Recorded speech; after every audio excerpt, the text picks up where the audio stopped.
All right, welcome back. Happy Veterans Day. Hope you're all having a great weekend.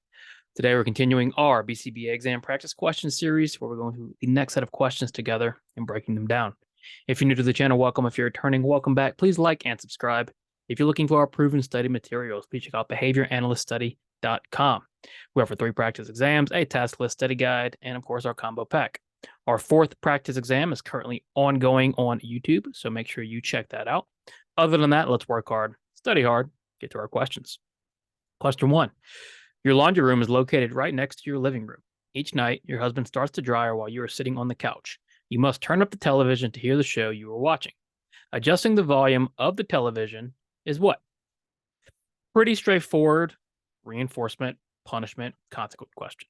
And when we get a reinforcement, punishment question, a consequence question, we're always trying to do a few things. We want to identify first what behavior we're looking at. And here the question gives you that. We're looking at adjusting the volume of the television. We then ask ourselves, did we add something or take something away? Well, in this case, it's a little tricky because the laundry room is right next to your living room. And then he starts the dryer, which makes a loud noise, causing you to turn up the television. So what are we looking at? Are we looking at that dryer? Or are we looking at you turning up the volume? Or we're looking at you turning up the volume. So it's not like you turn the dryer off or you closed the door of the laundry room. Instead, you turned up the volume of the television. So you added more volume, making this positive. Now, to really decide if it's reinforcement or not, we would need to look at your future behavior. In the future, do you turn up the television? We don't have that information, but based on our answer choices, it is going to be a reinforcement. So what we know is we're adding something positive. It's reinforcement. And then the last piece is it automatic or is it socially mediated? Automatic, of course, means it doesn't take another person for you to receive reinforcement. Socially mediated, the reinforcement is mediated or delivered or given, however you want to say it, through a second party. In this case, you have the remote, you turn up the television, and it doesn't take anyone else to do that, to be there or to give you that reinforcement. So is that automatic or socially mediated? Well, it's going to be automatic. So now just put everything together. It's positive because we're adding the volume. It's reinforcement because that's what you're going to do in the future. And then it's automatic because it's just yourself. It only takes you in the remote and turning up the volume to receive reinforcement. It doesn't take a second social party. So adjusting the volume of the television is a positive automatic reinforcement. How is a contrived contingency different from a naturally existing contingency? It's a very important question for behavior analysts. As behavior analysts, one of the main things we're going for is generalization. It is one of the most, if not the most important thing for us to train for.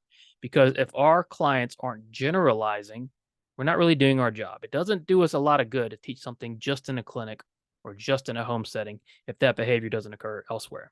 So we have what we have. We have this idea of contrived contingencies and naturally existing contingencies.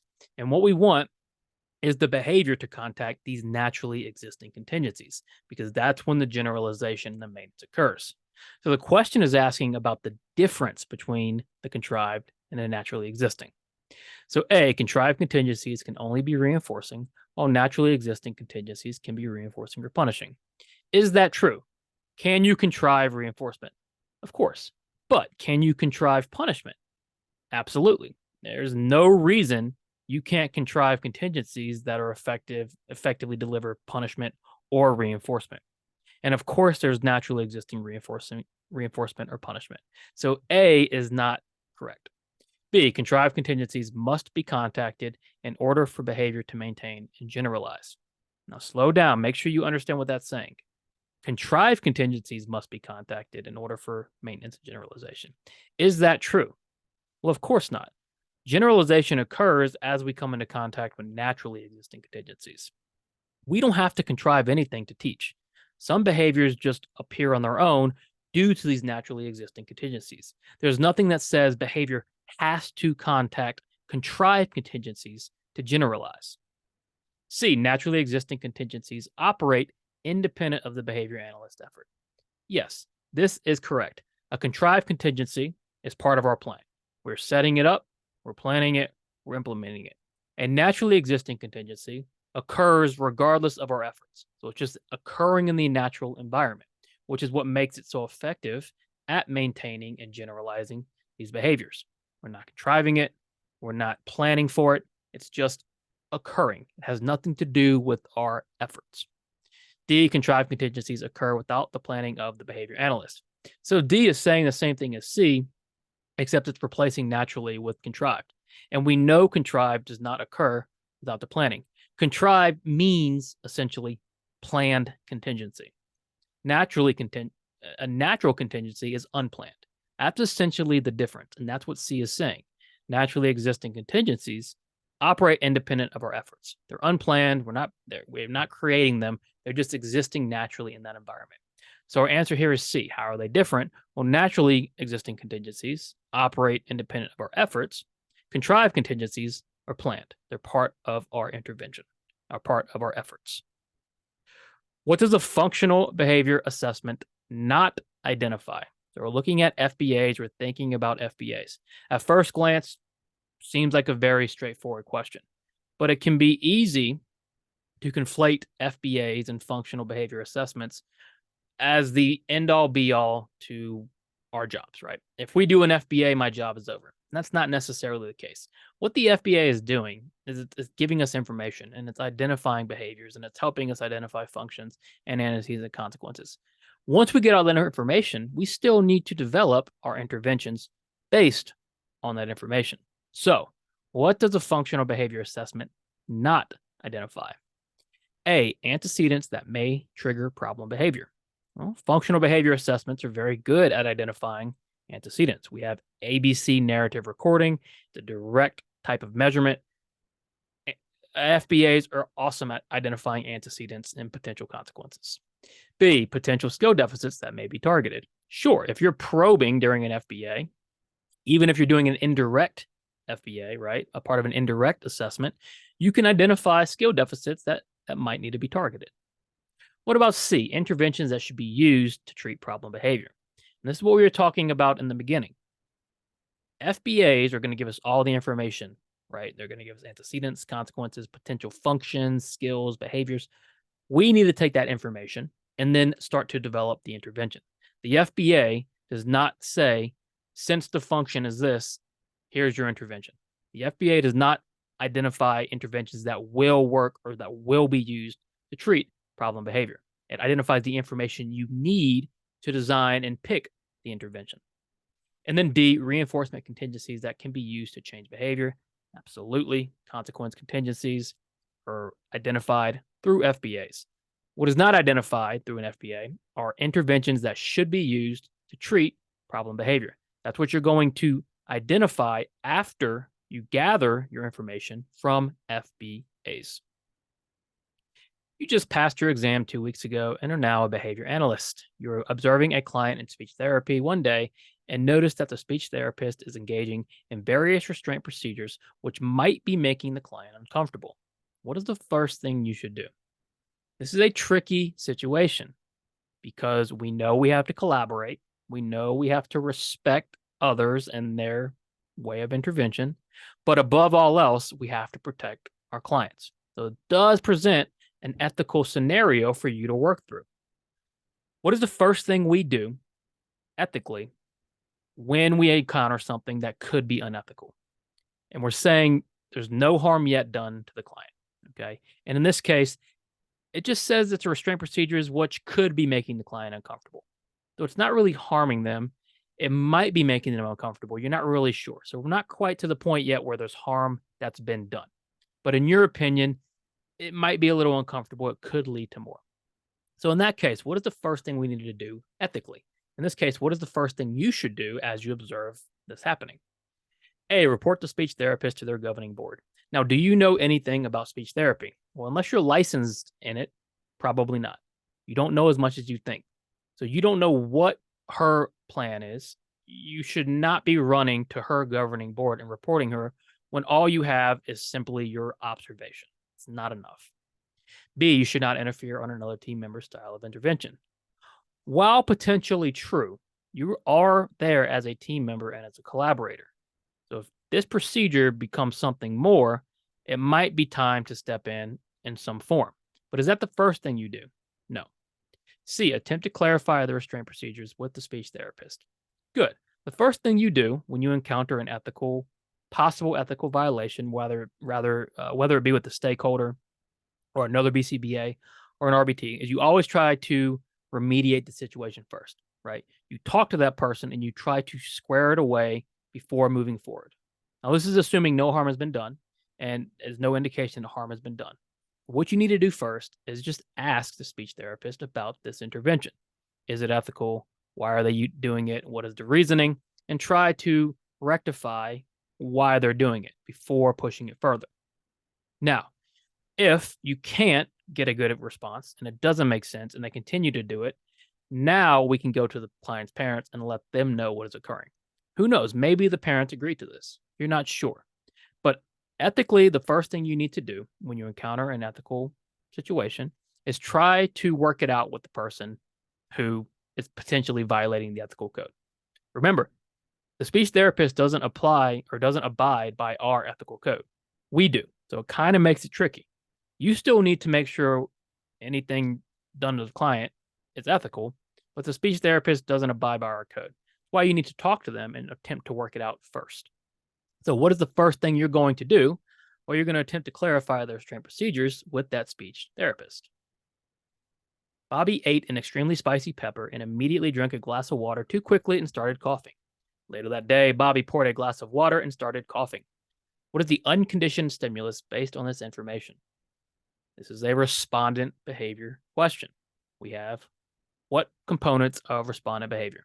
Unconditioned stimulus, unconditioned reflex, conditioned stimulus, conditioned reflex. So we need to break this down. We're looking for the unconditioned stimulus. We know Bobby ate an extremely spicy pepper and then immediately drank a glass of water. Now, here's where our respondent behavior comes into play. The water was drank too quickly and he started coughing. So the water too quickly is going to be that unconditioned stimulus because it causes him to cough, which is an unconditioned reflex. Later that day, Bobby poured a glass of water and started coughing. The glass of water has now become a conditioned stimulus, and the coughing in the presence is now a conditioned reflex. So what is the unconditioned stimulus? Well, it's going to be the water that was drank too quickly, potentially going down the wrong pipe, causing him to cough, which is the unconditioned reflex. It's now been paired, and now just seeing that glass of water, that conditioned stimulus, is enough to get him to start coughing, the conditioned reflex. Bobby coughing initially is the unconditioned reflex. Pouring the glass of water later is the conditioned stimulus. And then starting the cough after pouring the glass of water is the conditioned reflex. The unconditioned stimulus is A, the water that was drank too quickly. Don't be afraid to write these out as you're studying. Even on the exam, if you feel you need to, go ahead and do it, okay? These aren't too tricky of questions, but it's very easy to get lost in trying to pair everything together. So if you need to write it out, go ahead and write it out. Which of the following answer choices does not represent formal similarity? We ask a lot of formal similarity and point-to-point questions because they're key ideas in verbal behavior and as verbal operants. And it's not complex, but I understand how difficult it is when you're first learning to really cement this in your brain. When we talk about formal similarity, we're talking about responses that have identical topographies and identical forms. And what we mean by that is if the speaker writes, the listener writes. If the speaker talks, the listener talks. If the speaker signs, the listener signs. If the speaker reads, the listener reads. That is formal similarity.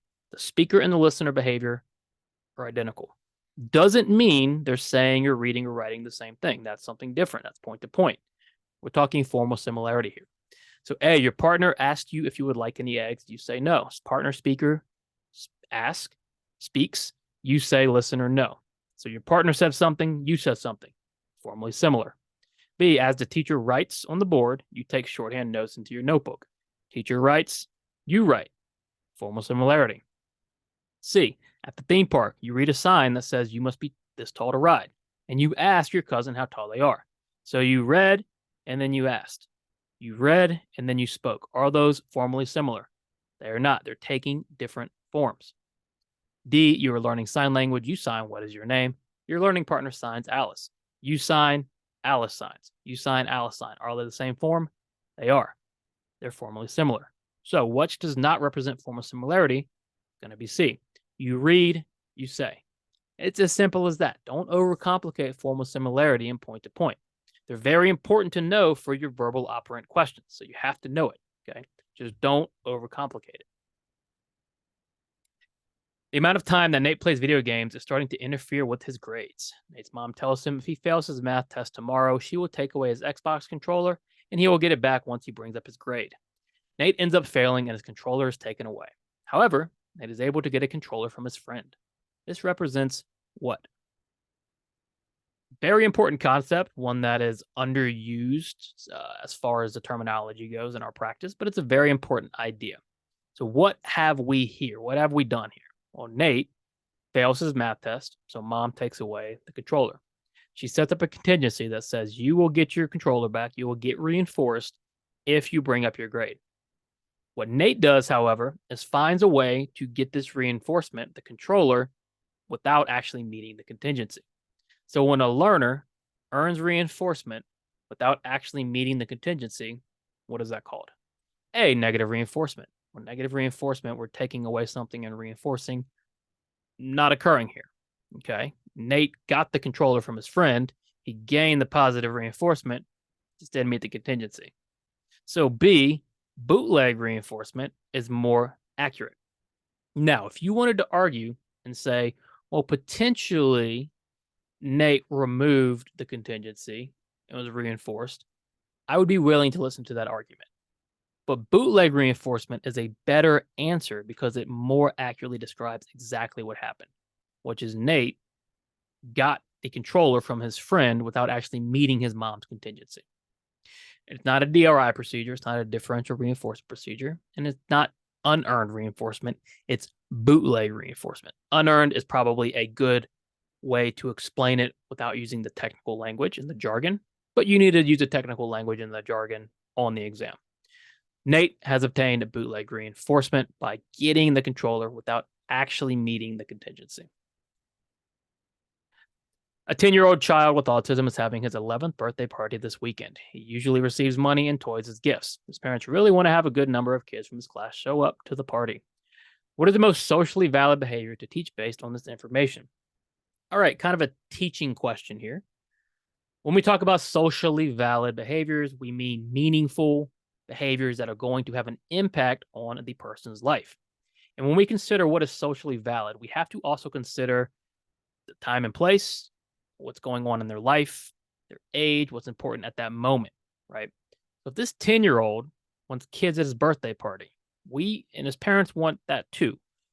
We need to figure out a way to make that happen. That is very socially valid, right, in this kid's life. So A, banking skills for when the child receives money as a gift. Is it imperative that an 11-year-old knows how to bank? No, right? His parents can handle that. At this time, banking can wait. We need to get this kid social skills so kids want to come to his party. So B, social skills for when the child needs to tell peers about his birthday party. Perfect. It's life-changing for the kid. It's meaningful for the kid. It's meaningful for the parents. It's extremely socially valid given the time and place and the situation. C, fine motor skills for when the child needs to prepare the invitations. Does the child really need to prepare the invitations? Probably not. He can help if he wants. Not really the most meaningful thing in the world, though. If he can't, he can't. What's more important is he is able to tell peers about the birthday party, to make kids want to come to his birthday party. Banking can wait. Fine motor skills for creating invitations, not nearly as important. Right now, social skills for getting that to telling peers about his birthday party are very important. So what is the most socially valid behavior to teach? It's going to be B, social skills from the child needs to tell peers about his birthday party. Awesome. Thank you for watching. Please like and subscribe. Check out behavioranalyststudy.com for our proven study materials. Work hard, study hard. I'll see you soon.